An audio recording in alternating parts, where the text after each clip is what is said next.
I accused my boyfriend of cheating, and now I deeply regret my actions. We had been dating for almost a year when we moved into a small house near his hometown. Everything felt perfect until he mentioned a yearly tradition. Every year on the same date, he flies to California for a few days.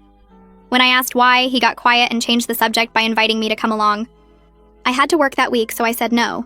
I knew he was a former Marine and had been stationed out there, so I figured it was just to visit old buddies or relive some memories. I didn't push it. Then something happened that made me spiral. A few days later, he was cooking dinner and left his phone charging in the living room where I was sitting. A text popped up from a name I didn't recognize. The screen was locked, but I'm ashamed to admit I had figured out his password weeks ago. It was the name of his favorite gun. Predictable. I know I shouldn't have looked, but I've been cheated on before. I trusted my ex with everything, and he destroyed me. So when I saw that text, my old wounds took over.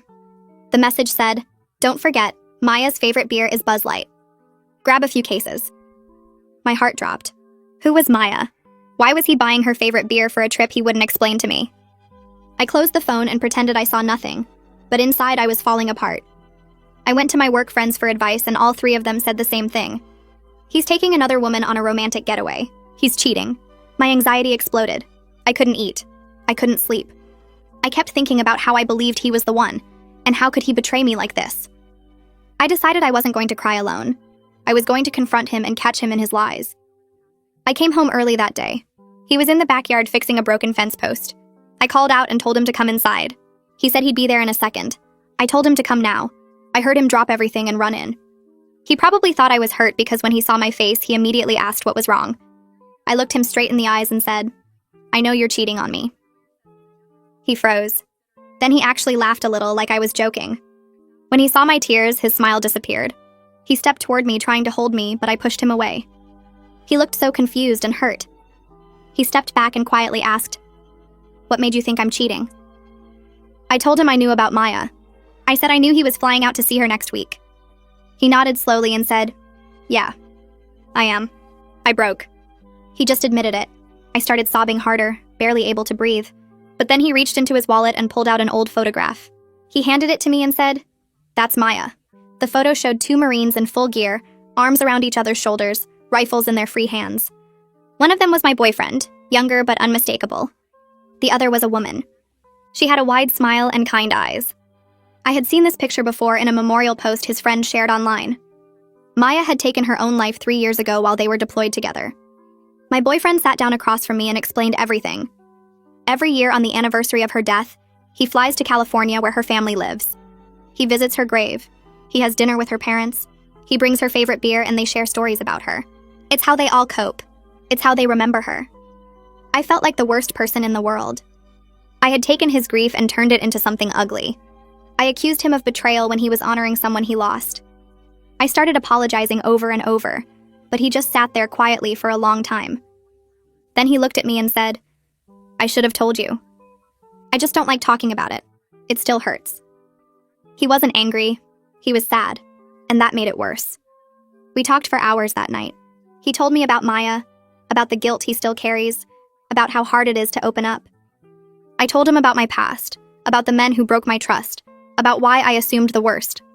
We both cried. We both apologized. And somewhere in that mess, we got closer than we had ever been. He still went to California the following week, but this time I asked if I could come. He said yes. I met Maya's parents. I visited her grave. I watched my boyfriend cry in a way I had never seen before. And I finally understood what he carries with him every single day. I almost destroyed the best relationship I've ever had because I let my past control me. I assumed betrayal because that's all I had ever known. But he showed me that some people are exactly who they say they are. Some silences aren't hiding lies. They're protecting wounds that haven't fully healed. I'm sharing this because I know I'm not the only one who has let old pain poison something good. If your partner has a part of themselves they don't share easily, maybe give them time instead of suspicion. I almost lost everything by assuming the worst. I'm just grateful he gave me the chance to understand the truth. I spent the next week with my laptop open constantly, reading everything I could find about survivors' guilt and military PTSD. The articles explained how service members carry invisible wounds that don't show up on any medical scan, but affect everything they do. I read about combat trauma and what happens when someone watches their friends die, how the brain tries to process something it was never meant to handle. One article talked about how veterans often can't explain their experiences to civilians because the words don't exist for what they went through. That helped me understand why my boyfriend couldn't just mention Maya over dinner like she was some old friend from work. She wasn't a casual topic. She was a wound that never fully closed. My phone rang on Wednesday afternoon while I was reading about anniversary reactions in PTSD. Miranda's name flashed on the screen. I answered, and she asked how I was doing, her voice careful like she was checking on someone who might break. I told her everything. The accusation, the photograph, the truth about Maya, the hours of crying and talking that followed.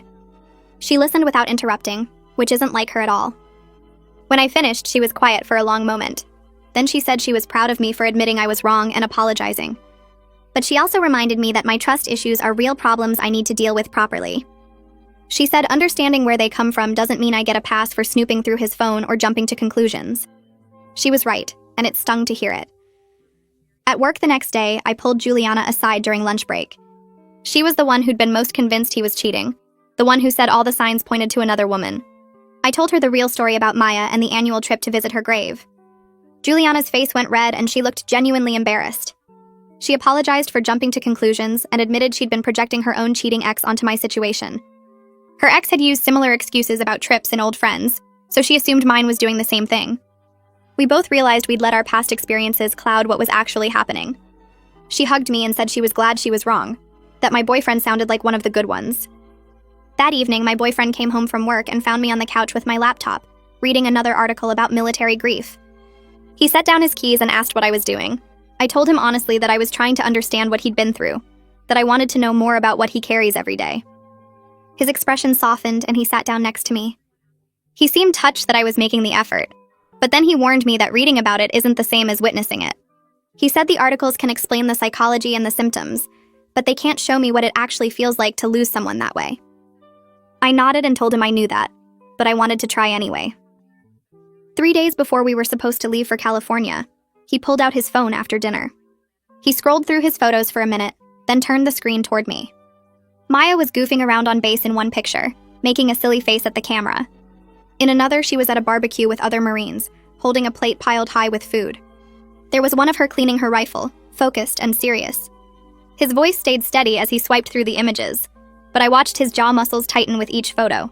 I realized he probably didn't look at these very often, that showing them to me was difficult for him. I asked if I could see more, and he kept scrolling, sharing little details about where each photo was taken or what they'd been doing that day. I asked him what Maya was like as a person, not just as a Marine. He smiled a little and told me she was funny, that she could do perfect impressions of their commanding officers that had everyone cracking up. He said she was always pulling pranks on the newer guys, nothing mean but enough to keep things interesting when deployment got boring. Then he mentioned her terrible singing voice, how she'd belt out country songs in the shower and everyone could hear her through the whole barracks. As he talked, I could see glimpses of the friendship they'd had before everything went dark. These weren't just war stories or trauma memories. These were real moments with a real person he'd cared about. The night before our flight, we were packing our bags when he stopped and sat down on the edge of the bed. He admitted he was nervous about me meeting Maya's parents. He said they're the only people who really understand what he lost, who knew Maya the way he did. I promised to be respectful and follow his lead, that I understood I was entering sacred space in their shared grief. He nodded and went back to packing, but I could see the tension in his shoulders. This trip wasn't just emotionally hard for him, it was also the first time he was bringing someone into this part of his life, and that carried its own kind of pressure. On the plane to California, he barely said a word.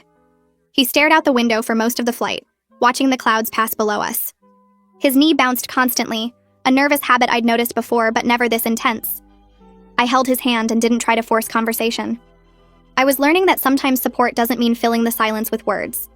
Sometimes it just means being there, being present while someone works through whatever they're feeling. The flight attendant came by twice to offer drinks and snacks. We both declined. Neither of us had much appetite. When we landed and picked up our rental car, his whole demeanor changed. His shoulders tensed up and pulled back like he was bracing for something. His responses got shorter, just 1 or 2 words instead of full sentences. I realized he was already mentally preparing himself for the emotional weight of the next few days. The drive from the airport into the city felt longer than it probably was. He gripped the steering wheel tight and kept his eyes fixed on the road. I didn't try to make small talk or point out landmarks. I just let him have the space to get ready for what was coming. We stopped at a liquor store about 20 minutes from Maya's parents' house. He pulled into the parking lot and turned off the engine. Inside, he walked straight to the beer section without hesitation. He grabbed 3 cases of Buzz Light, stacking them in his arms like he'd done this exact thing many times before. I stood there watching him and finally understood the text message that had started my whole spiral of suspicion. This wasn't some secret romantic gesture for another woman. This was a tradition, a way of including Maya in a gathering she should have been part of. He clearly knew exactly what her parents expected him to bring each year, down to the specific brand and quantity. At the checkout counter, he paid in cash while I stood beside him holding my purse and feeling like I was watching someone else's life unfold in front of me. The cashier asked if we were having a party, and my boyfriend just said something about visiting family, his voice flat and distant. We loaded the beer into the trunk and got back in the car without speaking. The drive to Maya's parents' house took us through neighborhoods that looked like any other California suburb, houses with neat lawns and 2-car garages, completely normal except for the fact that we were heading toward a place where grief lived permanently in every room. He pointed out the window at a chain-link fence surrounding a huge complex of buildings. "That's the base entrance," he said, "where we'd line up for inspection every morning at 6. His voice carried this weird mix of fondness and pain, like remembering good times that were attached to bad ones. A few blocks later, he gestured at a dive bar with a neon sign that flickered even in daylight. "We used to go there every Friday night," he said. The whole unit crammed into those back booths getting drunk and loud. Maya always won at pool even when she was wasted. I watched his face as he talked and saw how every memory seemed to hurt and comfort him at the same time. He turned down a street that led toward the ocean and slowed the car near a public beach access point. "We'd come here on rare days off," he said. "Just sit in the sand and not talk about anything related to the military." Maya loved the water even though she grew up landlocked in Arizona. The nostalgia in his voice made my chest tight because I understood now that this whole city was a map of memories he couldn't escape, places that would always remind him of someone who wasn't here anymore. Maya's parents lived in a small house painted pale yellow with white trim, a tidy front yard, and an American flag hanging by the door. Before we even made it up the walkway, the front door opened and a woman rushed out. She was small and gray-haired, wearing jeans and a Marine Corps t-shirt that probably belonged to Maya. She grabbed my boyfriend in a hug that looked like it might break both of them, her arms wrapped tight around him while he bent down to hold her back. Maya's father appeared in the doorway, a tall man with a military bearing even in civilian clothes, and he waited until his wife released my boyfriend before stepping forward to clap him on the shoulder. "Good to see you, son," he said, and the way he said son made it clear this wasn't just politeness, but something earned through years of shared grief. They both turned to me then, and I felt their eyes studying my face, trying to figure out exactly who I was and what I meant to their daughter's friend. Maya's mother smiled and introduced herself, shaking my hand with both of hers, her grip warm and firm. Maya's father nodded at me and said they were glad I could make it, his voice careful and measured like he was still deciding what he thought about my presence here. Inside their home, I understood immediately why my boyfriend had been nervous about bringing me. Photos of Maya covered every available surface, arranged on shelves and walls and side tables, a complete visual history of her life from infancy to the last pictures taken before she died. Baby Maya in a bathtub, toddler Maya on a tricycle, teenage Maya at prom in a blue dress, Maya in her dress blues at boot camp graduation, Maya in combat gear somewhere overseas. The house wasn't just decorated with her memory, it was built around it, every room a shrine to the daughter they'd lost. I felt the weight of their grief pressing down on me from all sides, making it hard to breathe normally. We sat in the living room and Maya's mother brought out iced tea while her father asked about our drive from the airport. My boyfriend answered in short sentences, his posture stiff and formal like he was reporting to a superior officer. I could see him struggling with something, some internal battle between wanting to be here and wanting to run away from how much it hurt. Dinner was pot roast and potatoes, comfort food that Maya's mother said was her daughter's favorite meal. We sat around a small dining table with an empty chair that nobody mentioned but everyone noticed. Maya's father asked my boyfriend about his job, about our house, about whether he was taking care of himself. My boyfriend answered honestly but kept everything brief, like he felt guilty for having a life to report on when Maya didn't. I sensed the weight of survivor's guilt in every word he spoke, the way he downplayed his own happiness as if joy was something he didn't deserve. Maya's mother turned her attention to me and asked how we met, what I did for work, the normal getting-to-know-you questions that felt completely surreal given where we were and why. I answered carefully, aware that I was evaluated not just as his girlfriend, but as someone he trusted enough to bring into this sacred annual ritual they all shared. I told them about my job, about our house, about how patient and kind he'd been with me even when I didn't deserve it.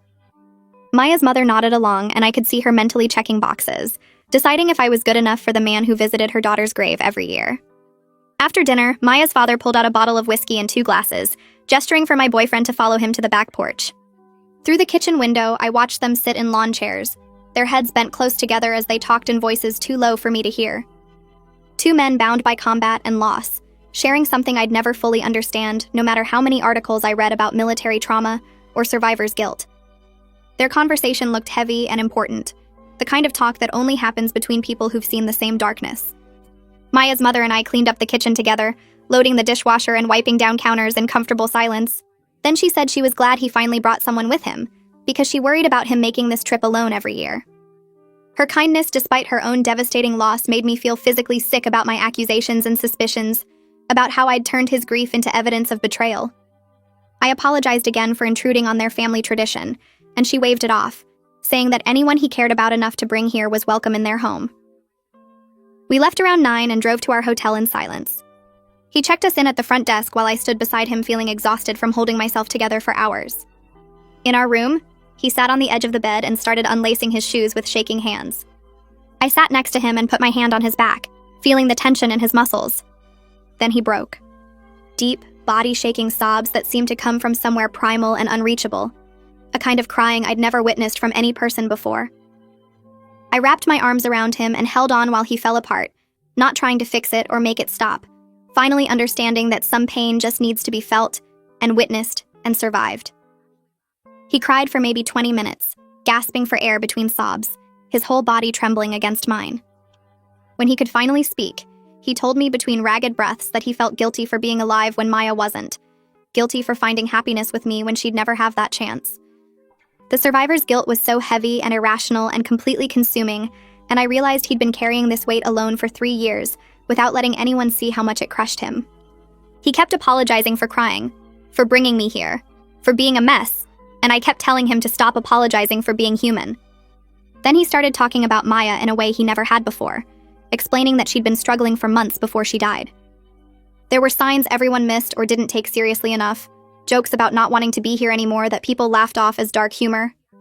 He blamed himself for not checking on her more, for not insisting she talk to someone, for not somehow preventing what felt inevitable in hindsight even though nobody could have known for sure. I told him everything. About the messages I found on my ex's phone that he swore were just work. About the way he made me feel crazy for months, saying I was paranoid and jealous when my gut knew something was wrong. I described coming home early one day and finding proof I couldn't deny anymore. The confrontation where he actually blamed me for pushing him into someone else's arms. My boyfriend listened without interrupting, his breathing steady in the darkness. When I finished, I told him I knew my past wasn't his fault, but it's why I saw betrayal in a text about beer instead of grief. It's why I accused him of cheating when he was just honoring someone he lost.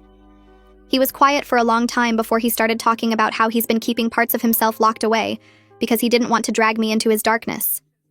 He explained that he tells people he's fine when he's not, that he pretends the nightmares don't still wake him up sweating and disoriented. I admitted I've been searching for signs of betrayal in everything he does because expecting the worst feels safer than being blindsided again. We kept talking as the room grew lighter, neither of us sleeping, both of us finally saying things we'd been too scared to voice. He confessed he's been protecting me from his worst days by withdrawing instead of letting me see him struggle.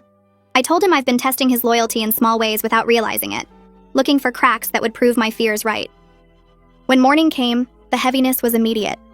He moved through getting dressed like his body was on autopilot while his mind was somewhere else entirely. His face had gone blank in a way that scared me more than the crying, like he'd shut down every emotion to get through what came next. I got ready quietly, not sure what to say or if saying anything would help. We checked out of the hotel and drove to Maya's parents' house, where they were waiting on the front porch with flowers already in hand. The 4 of us got into their car, my boyfriend and I in the back seat with the cases of Buzz Light beer stacked between us. Nobody spoke during the 20-minute drive to the cemetery. The silence felt thick and suffocating, like the air itself was carrying the weight of what this day meant to all of them. I watched the scenery pass by the window, normal people doing normal things on a day that felt anything but normal. The military cemetery stretched out in every direction when we arrived, thousands of identical white headstones arranged in perfect rows across immaculate grass. We parked and walked through the grounds, following a path Maya's parents clearly knew by heart. The headstones blurred together until we stopped at one that looked exactly like all the others except for the name carved into it. Maya's full name, her rank, the dates that marked the beginning and end of her life. Her father knelt down and placed the flowers at the base of the headstone, while her mother set up a small framed photo of Maya in her uniform, smiling at whoever took the picture. My boyfriend stood completely still, staring at the grave with an expression of such raw pain that I had to look away to keep from crying. His jaw was clenched tight and his hands were fists at his sides, like he was physically holding himself together. Requested Reds is on Spotify now. Check out link in the description or comments. Maya's father opened one of the beers and poured it slowly onto the grass in front of the headstone, the liquid soaking into the ground. Her mother opened another and did the same, a ritual that felt both simple and incredibly meaningful. My boyfriend took the third beer with shaking hands and poured it out, his lips moving silently like he was saying something only Maya could hear. They each took beers for themselves and stood there drinking in silence for a few minutes. The four of us gathered around a grave like we were including her in the moment. Then her father started talking about basic training, about how Maya convinced another recruit to help her prank their drill sergeant by hiding all his whistles. Everyone laughed softly through their tears as he described the sergeant's face when he couldn't find a single whistle anywhere. My boyfriend added that Maya almost got kicked out for that stunt but somehow charmed her way out of serious punishment, and I could hear the fondness in his voice mixed with the grief. More stories came after that, each one painting a clearer picture of who Maya had been. Her mother talked about Maya's attempts at cooking that were so bad everyone learned to eat before coming to her place. My boyfriend told a story about Maya winning a poker tournament on base and trash-talking guys twice her size. Her father described the time Maya won a push-up contest against the entire platoon, refusing to quit even when her arms were shaking. They passed around more beers and kept talking, sharing memories that made Maya feel alive and present and real, which somehow made her absence feel even more crushing. My boyfriend stepped closer to the headstone and dropped to one knee in the grass. His hand reached out and touched the carved letters of Maya's name, fingers tracing each one slowly like he was trying to connect with her through the stone. He started talking in a voice so quiet I could barely hear him at first. He told Maya about me, about how we met, about how scared he'd been to let someone in again after losing her. His voice cracked when he said he was sorry for taking 3 years to bring someone to meet her, sorry for being afraid she'd think he was replacing her or forgetting what she meant to him. He promised her parents he'd keep coming back every single year, that he wouldn't let her be forgotten no matter how much time passed or how his life changed. The raw pain in his voice made my chest hurt, so badly I had to press my hand against it just to breathe. Tears were streaming down his face, but he kept talking to her like she could hear him, like she was right there listening to everything he needed to say. He told her he missed her every day, and that the guilt of surviving when she didn't still woke him up at night sometimes.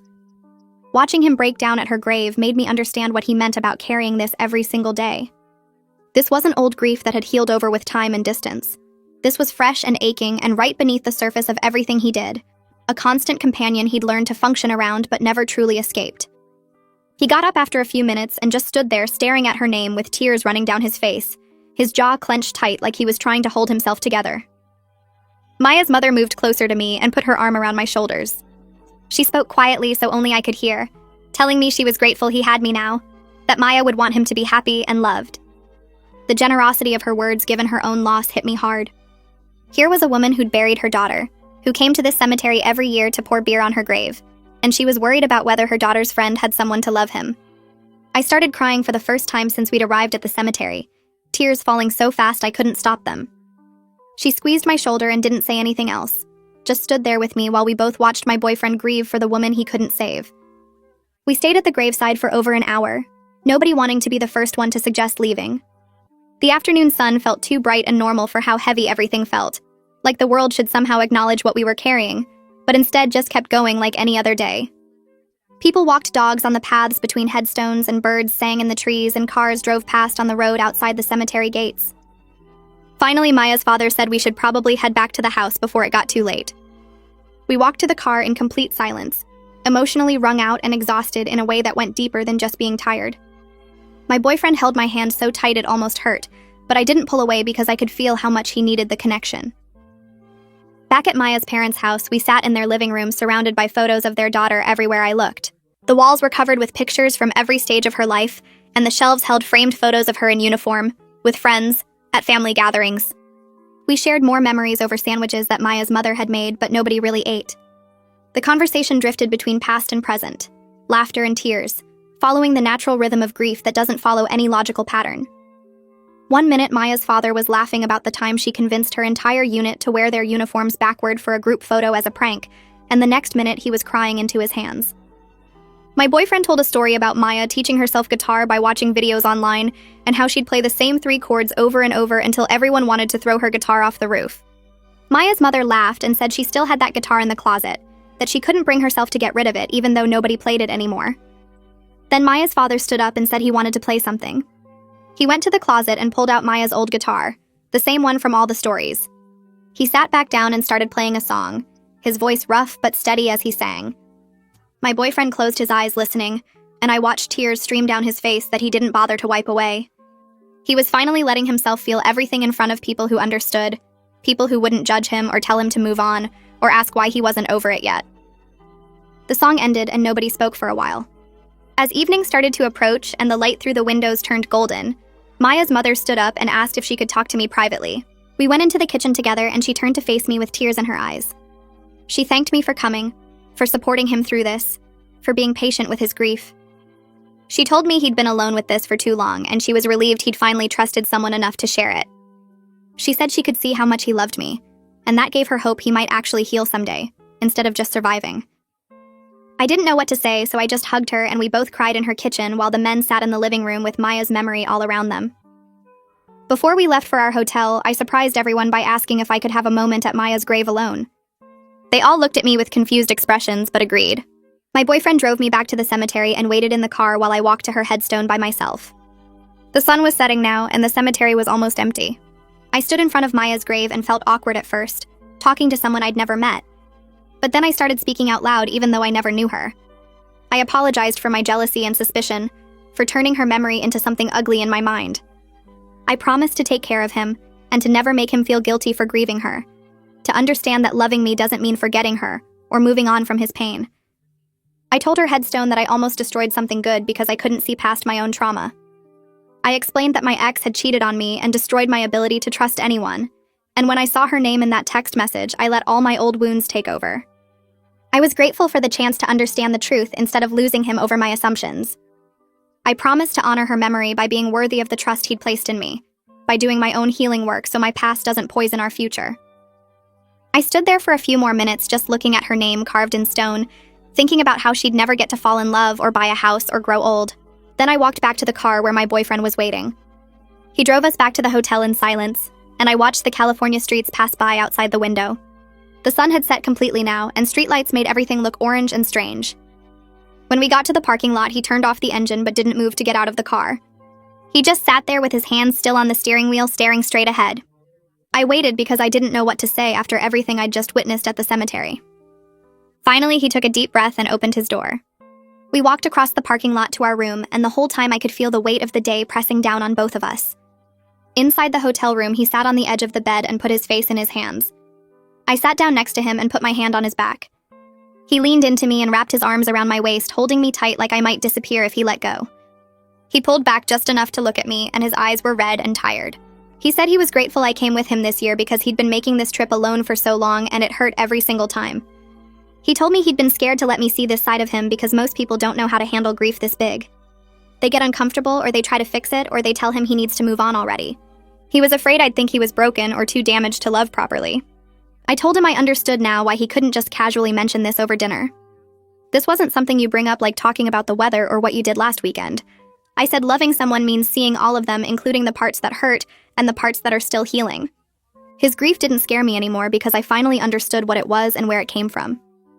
We talked for hours that night about how we both needed to work on healing ourselves while also being there for each other. He admitted he goes to counseling through the VA, but he hasn't been totally honest with his therapist about how much he still struggles. He said he shows up to appointments and talks about surface-level stuff, but never really digs into the guilt he carries about surviving when Maya didn't. I asked him why he holds back in therapy, and he said it feels easier to just manage the pain than to actually work through it.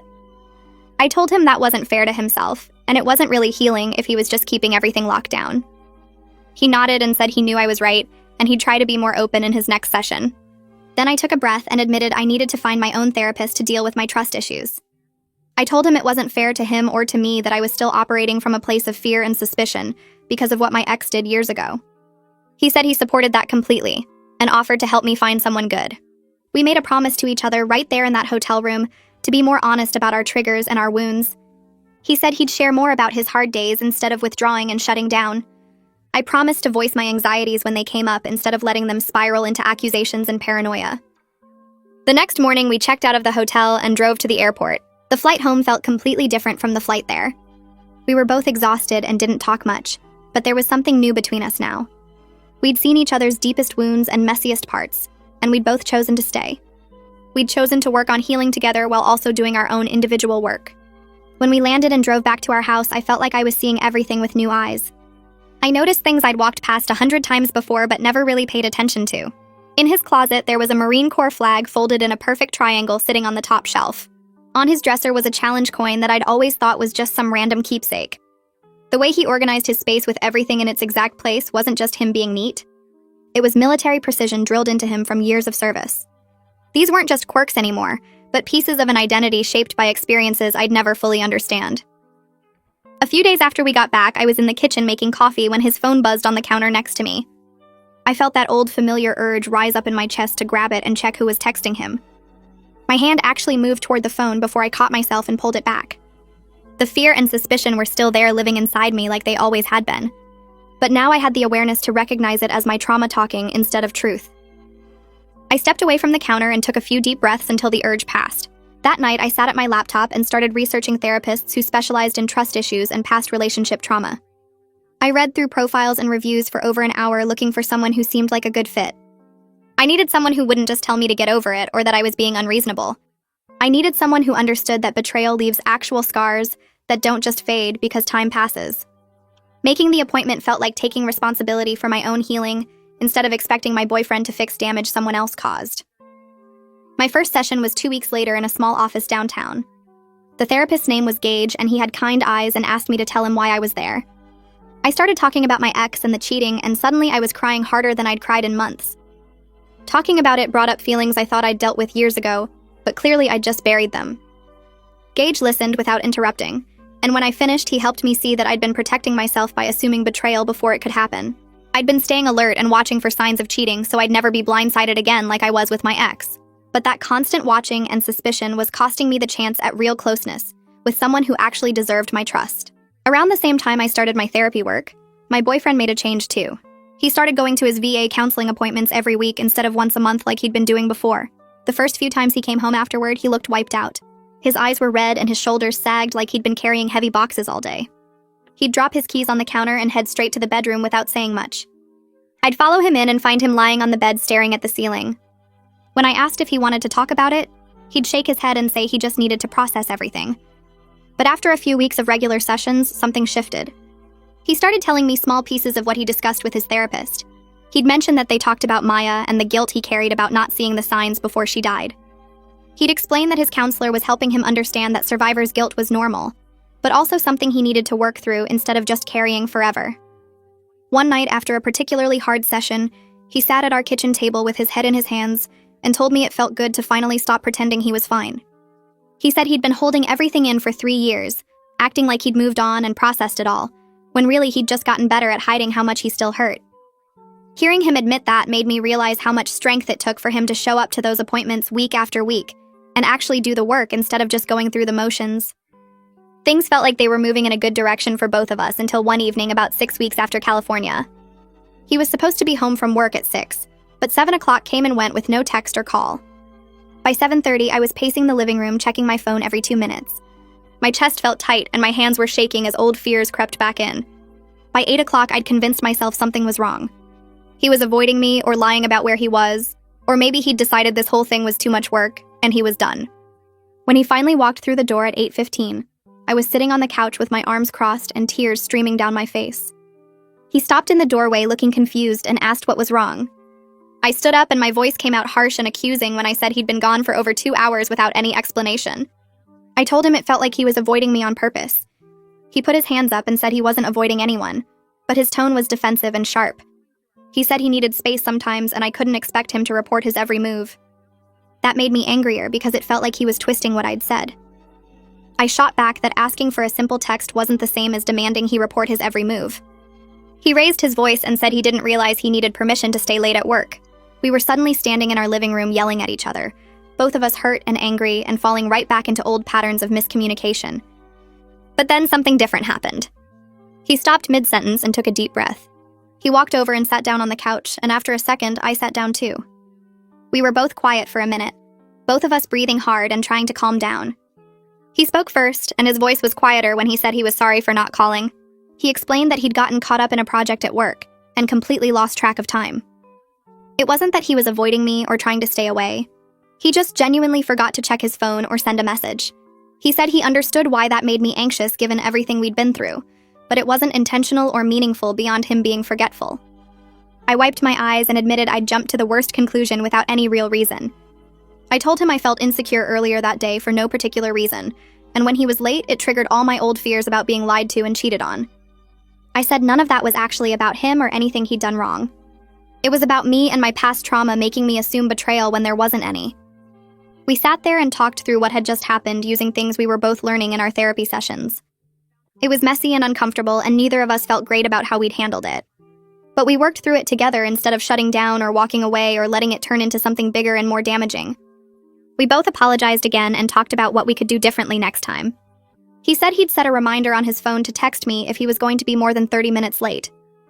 I said I'd try to pause before assuming the worst and actually ask him what was going on instead of building a story in my head. When we finally went to bed that night, we both felt closer instead of more distant. The fight had been scary because it showed we could still fall into old patterns, but working through it showed we were both committed to doing things differently. The following weekend, Miranda drove up to visit. She showed up Saturday morning with coffee and bagels, and we sat at the kitchen table while I filled her in on everything. I told her about the California trip and meeting Maya's parents and visiting the grave. I explained how my boyfriend had broken down crying and shared things with me he'd never told anyone. I talked about starting therapy with Gage and how hard it was to dig into the betrayal from my ex. I mentioned the fight my boyfriend and I had about him being late, and how we'd managed to work through it instead of letting it explode. Miranda listened to everything, and when I finished, she said she was proud of me for doing the actual work, instead of just saying I would. But then she leaned forward and her expression got more serious. She said she was glad I was making progress, but she also wanted to make sure I wasn't letting myself off the hook too easily. She reminded me that understanding where my trust issues came from didn't mean I got a pass for how I'd acted. She pointed out that I'd violated my boyfriend's privacy by figuring out his password and reading his texts, and I'd accused him of something horrible based on one message I didn't understand. She said the fact that I had trauma from my ex didn't excuse those choices. It explained them, but it didn't make them okay. Hearing her say it so directly stung, but I knew she was right. I'd been so focused on the revelation about Maya and our emotional breakthrough that I hadn't fully reckoned with my own actions. I'd invaded his privacy and made terrible accusations based on my own fears, rather than any actual evidence. Miranda wasn't trying to make me feel bad. She was trying to make sure I took real responsibility, instead of just understanding why I did what I did. A few days after Miranda left, my boyfriend brought up the idea of me meeting Luca. He explained that Luca was one of his Marine buddies who'd also known Maya and struggled with similar survivor's guilt. Luca and his wife Beatrice lived about an hour away, and my boyfriend thought it might be good for all of us to get together. He said hearing Luca talk openly about his therapy and PTSD might make him feel less alone in his own struggles. We set up dinner at our place for the following Friday. When they arrived, Luca was tall and broad-shouldered with a quiet intensity about him. Beatrice was warm and friendly, hugging both of us like we were old friends even though we'd never met. We made pasta and sat around our small dining table, and the conversation started light with talk about jobs and the weather and normal getting-to-know-you stuff. But as dinner went on and we opened a second bottle of wine, the conversation shifted. Luca started talking about his therapy journey without any prompting, like it was just a normal topic of conversation. He mentioned his PTSD diagnosis and the medication he was on, and the weekly sessions with his counselor. He talked about nightmares and hypervigilance and how hard it was to feel safe even in his own home sometimes. My boyfriend listened intently, nodding along, and I could see his whole body relax as Luca spoke. When Luca mentioned the guilt he carried about Marines who didn't make it home, my boyfriend jumped in and said he felt the exact same way about Maya. The two of them talked back and forth about survivor's guilt and the irrational feeling that they should have been able to prevent deaths that weren't their fault or responsibility. Watching them share this openly made me realize how isolated my boyfriend must have felt, carrying all of this alone for so long. After dinner, Beatrice asked if I wanted to help her with dessert in the kitchen. Once we were alone, she turned to me and her expression became more serious. She told me that supporting a partner with combat trauma was hard work that required a lot of patience and clear boundaries. She was honest about the challenges in a way that felt both helpful and slightly scary. She talked about the nightmares Luca had where he'd wake up yelling or crying or not knowing where he was. She mentioned the times he'd withdraw emotionally and shut down for days, unable to talk about what he was feeling. She explained how anniversary reactions worked, how certain dates or sounds or smells could trigger him back to traumatic moments without warning. She said there were times she felt like she was walking on eggshells, trying to be supportive while also protecting her own mental health. But then her expression softened, and she said that despite all the challenges, the depth of connection possible when both people committed to healing was unlike anything she'd experienced in previous relationships. She told me that Luca's willingness to be vulnerable and do the therapy work had made their relationship stronger than it would have been without those struggles.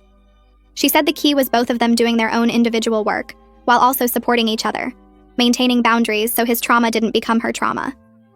Her honesty was refreshing and a little overwhelming, but it helped me understand what I might be signing up for long-term with my boyfriend. The next week in therapy, Gage and I worked through specific memories of my ex's betrayal. He had me describe the timeline of events leading up to discovering the cheating, and as I talked through it, I started to see patterns I hadn't noticed before. My ex had been distant and secretive for months before I found proof, but when I'd asked him about it, he'd made me feel crazy for being suspicious. He'd accused me of being paranoid and controlling, turning my legitimate concerns back on me until I doubted my own instincts. Gage helped me understand that my ex had been gaslighting me, making me question my own perception of reality so I wouldn't trust what I was seeing. That betrayal of my trust and my sense of reality had damaged me even more than the actual cheating. It explained why I'd been so quick to doubt myself with my current boyfriend, why I'd felt like I needed concrete proof before trusting my gut. But Gage also helped me see that my current boyfriend was nothing like my ex. When I'd confronted him about Maya, he hadn't tried to make me feel crazy or turn it back on me. He'd been sad and hurt, but he'd explained everything honestly. He'd shown me the photo and told me the truth even though it was painful to talk about. Gage gave me concrete tools to use when anxiety spiked, like pausing to ask myself what evidence I actually had before jumping to conclusions. He taught me to identify the physical sensations of anxiety in my body, so I could recognize when my trauma was triggered versus when I was responding to actual present danger. Having these specific techniques made me feel less helpless against my own fears. My boyfriend and I started doing weekly check-ins on Sunday evenings. We'd sit on the couch with tea and take turns sharing how we were doing emotionally, what we were struggling with, and what we needed from each other. The first few times felt awkward and forced, like we were reading from a script. But after a few weeks, it became a space I actually looked forward to. He'd tell me about hard moments at work, or things that came up in his VA counseling, and I'd share what I was working on with Gage, or times I'd felt anxious during the week. We'd talk about what we needed from each other, like him asking for space on certain evenings, or me asking for extra reassurance when I was feeling insecure. The check-ins helped us address small issues before they became big problems, and they created a regular space for vulnerability that didn't require a crisis to happen first. It felt like we were building new patterns of communication that were healthier than anything either of us had experienced in past relationships. Then during a session with Gage about 2 months into therapy, I had a breakthrough that shifted something fundamental in how I saw myself. We were talking about my ex's cheating again, and Gage asked me why I thought he'd done it. I started to give my usual answer about not being enough or not meeting his needs, but Gage stopped me. He asked me to think about it differently. He said my ex had made a choice to cheat, and that choice reflected his character and values, not my worth as a partner.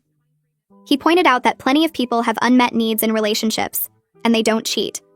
They communicate or go to therapy or end the relationship honestly.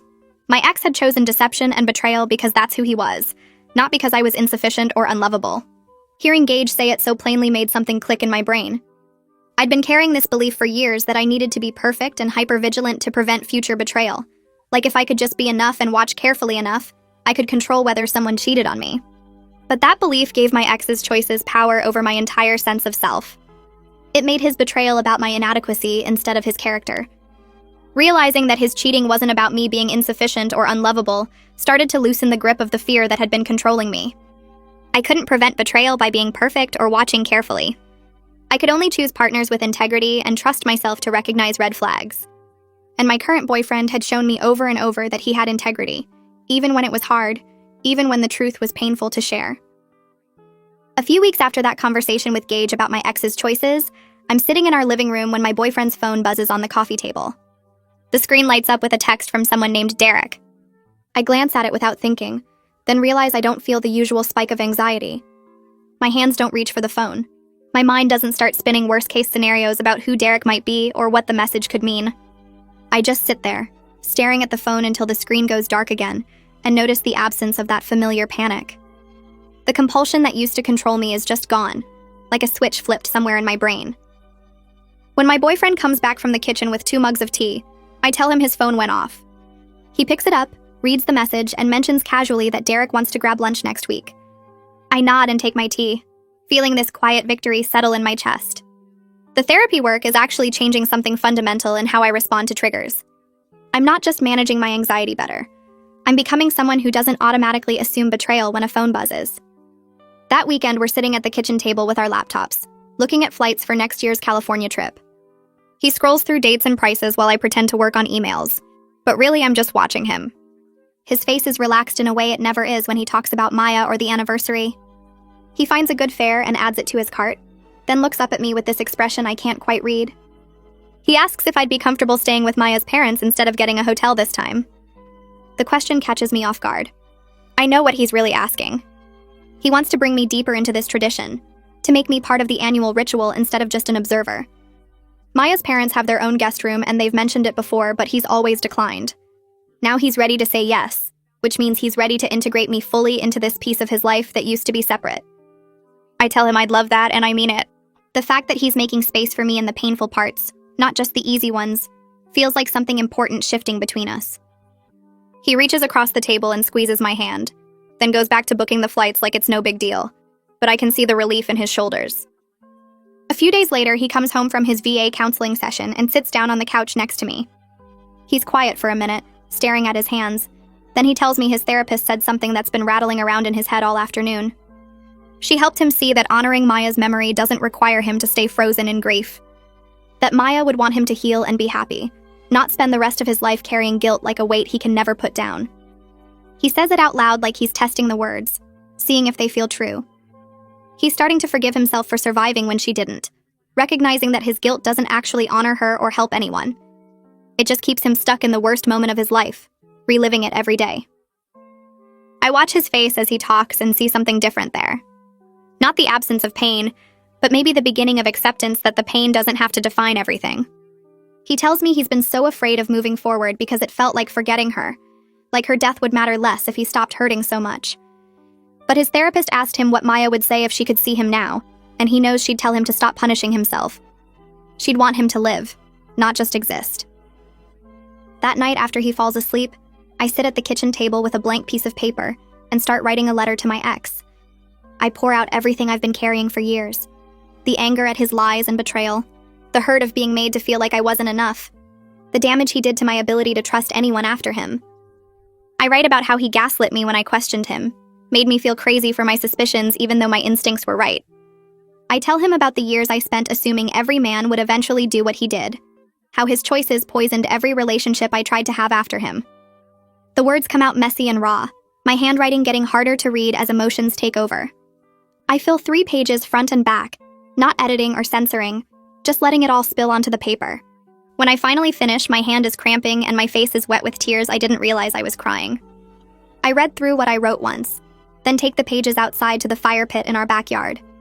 I light them with a match and watch the paper curl and blacken, the words disappearing into ash and smoke. The flames eat through my anger and hurt, destroying the power I've been giving him for so long. It feels like releasing something I've been holding too tight for too long.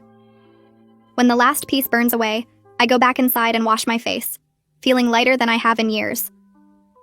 6 months after the California trip, we're both in different places than we were. He's managing his PTSD with regular therapy and medication that actually helps with the nightmares and anxiety. I'm rebuilding my ability to trust through consistent work with Gage, learning to recognize when my past trauma is talking versus when something is actually wrong.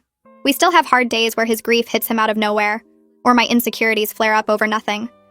We still have triggers that catch us off guard, moments where we slip back into old patterns of shutting down or assuming the worst. But now we face those moments together with honesty and compassion, instead of fear and suspicion. When he has a bad night, he tells me instead of withdrawing. When I feel anxious about something, I voice it instead of letting it spiral into accusations. We're building something real on a foundation of shared vulnerability and mutual healing, both of us doing our individual work while also supporting each other. It's not perfect or easy, but it's honest. And after everything we've been through, honest feels like more than enough. All right, that's all I've got today. Thanks for letting me share this little moment with you. I hope it sits with you in a good way.